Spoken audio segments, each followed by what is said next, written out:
बिस्मिल्लाहिर्रहमानिर्रहीम। अस्सलाम वालेकुम। आप देख रहे हैं डेली ट्रेंड्स और मैं हूं शहबाज चौधरी। पाकिस्तान के अंदर सियासी सूरत हाल तो आपके सबके सामने है, लेकिन अब ये जो सियासी सूरत हाल है ये हमारे मुआशी सूरत हाल, मुआशरती सूरत हाल के ऊपर भी असरअंदाज हो रही है और गहरी तरीके से असरअंदाज हो रही है। एक पार्टी से इतना ज़्यादा खौफ है, एक पार्टी से इतना ज़्यादा डर है कि उस पार्टी के कारकुन जेलों में हैं, उस पार्टी के खवातीन वर्कर्स जेलों में हैं, उस पार्टी की क़यादत जेलों में है, उस पार्टी का वाइस चेयरमैन जेल में है, उसका पार्टी का जो बानी चेयरमैन है वो जेल में है। लेकिन फिर भी तमाम जमातें जो हैं, वो जितनी मुखालिफ जमातें हैं, वो ये चाहती हैं कि किसी न किसी तरीके से इस पार्टी को बिल्कुल बैन कर दिया जाए, इस पार्टी का नामो निशान इलेक्शन में हो ना हो, या अवाम जो उस पार्टी को वोट देना चाहती है वो अवाम जो है वो घरों में बैठी रहे, वो वोट डालने के लिए आए ही ना। पेशावर हाई कोर्ट ने परसों एक फैसला दिया।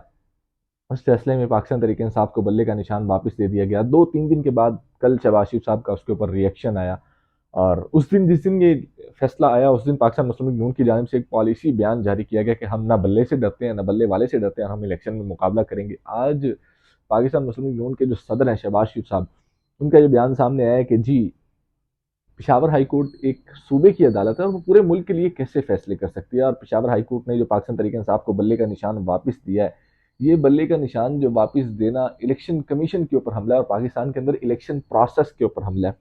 कि एक पाकिस्तान की सियासी जमात जो इस वक्त जिसका जितने भी सर्वेज हो रहे हैं उसका वोट बैंक सबसे ज़्यादा है, वो मकबूल तरीन जमात है।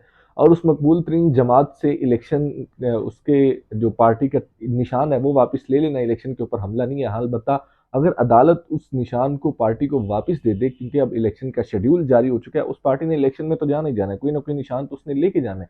तो अगर अदालत उसको उसका निशान वापस दे दे तो वो इलेक्शन प्रोसेस के ऊपर हमला हो गया।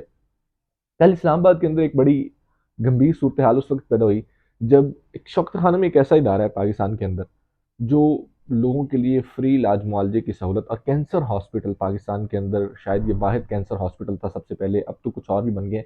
पाकिस्तान का पहला कैंसर हॉस्पिटल जो लोगों को मुफ्त इलाज फराहम कर रहा है, जो ज़रूरतमंदों को मुफ्त इलाज फराहम कर रहा है। और बहुत सारे लोग पाकिस्तान के, बहुत सारे ऐसे लोग हैं जो शौकत खानम को डोनेट करते हैं और पाकिस्तानी हर साल 10 से 15 अरब रुपया शौकत खानम को डोनेट करते हैं। और वो एक खैराती इदारा है और सोशल वेलफेयर का इदारा है जो चल रहा है पाकिस्तान के अंदर और लोगों को इलाज मुआवजे की सहूलत भी फराहम कर रहा है, कैंसर के मरीजों को सहूलत दे रहा है। कल इस्लामाबाद के अंदर उन्होंने शौकत खानम का एक फंड रेजिंग करने का एक तरीका है, वो पूरी दुनिया के अंदर डिनर्स रखते हैं, वो पूरी दुनिया के अंदर एक अपनी तकरीबात रखते हैं और तकरीबात के जरिए बड़े बड़े लोगों को इन्वाइट करते हैं वहाँ के ऊपर, उनको डिनर के ऊपर इन्वाइट करके वहाँ पे वो एक अपनी फंड रेजिंग करते हैं। उनकी अपनी एक टीम है, उनका अपना एक तरीका है फंड रेजिंग करने का। इस्लामाबाद के अंदर उन्होंने इवेंट रखा हुआ था और वो इवेंट जो था वो बाकायदा तौर पे इस्लामाबाद इंतज़ामिया की जानिब से इजाज़त लेने के बाद वो इवेंट था और डिप्टी कमिश्नर से उस इवेंट की इजाज़त ली गई थी। शौकत खानम ने Shaukat Khanum memorial cancer hospital की जानिब से, शौकत खानम इंतज़ामिया की जानिब से उसकी इजाज़त ली गई थी। कल अचानक से एक ऑर्डर आया जी, Shaukat Khanum memorial cancer hospital का जो फंड रेजिंग डिनर है उसका इजाज़तनामा ही सिरे से मनसूख कर दिया गया और वो सिर्फ़ और सिर्फ़ जो है वो उसका इजाज़तनामा मनसूख कर दिया गया और डिप्टी कमिश्नर ने उस इजाज़तनामे को बाकायदा तौर पे उसके ऊपर 29 नवंबर की डेट डाली है हाथ से, डेट काट के। और डेट काटने के बाद उसका इजाज़तनामा मनसूख कर दिया गया और इजाज़तनामा मनसूख करने के बाद उस इजाज़तनामे को मनसूख करने की कोई भी बड़ी रीज़न नहीं बताई गई, कोई भी वजह नहीं बताई गई किस वजह से ये इजाज़तनामा मनसूख कर दिया गया। ये हालात हैं इस वक्त हमारे कि जी एक ऐसा इदारा जो किसी एक स्पेशल एक ख़ास पर्सन से उसका उसकी एफिलिएशन है, वो उस पर्सन का बनाया हुआ, उस एक शख्स का बनाया हुआ वो इदारा है और उससे चाहे आवाम को जितना मर्ज़ी फ़ायदा हो रहा है, वो जो है ना वो उसके कोई फंड रेज़िंग या उसकी कोई तकरीबात नहीं हो सकती क्योंकि आवाम उसके साथ खड़ी हुई है। ये एक मेन मसला है। अब एक खबर और आपको देखते हैं कि खदीजा शाह 9 मई के वाक़े के बाद बड़ी लाइमलाइट में रहीं, खबरों में रहीं और खबरों की ज़ीनत बढ़ी रहीं।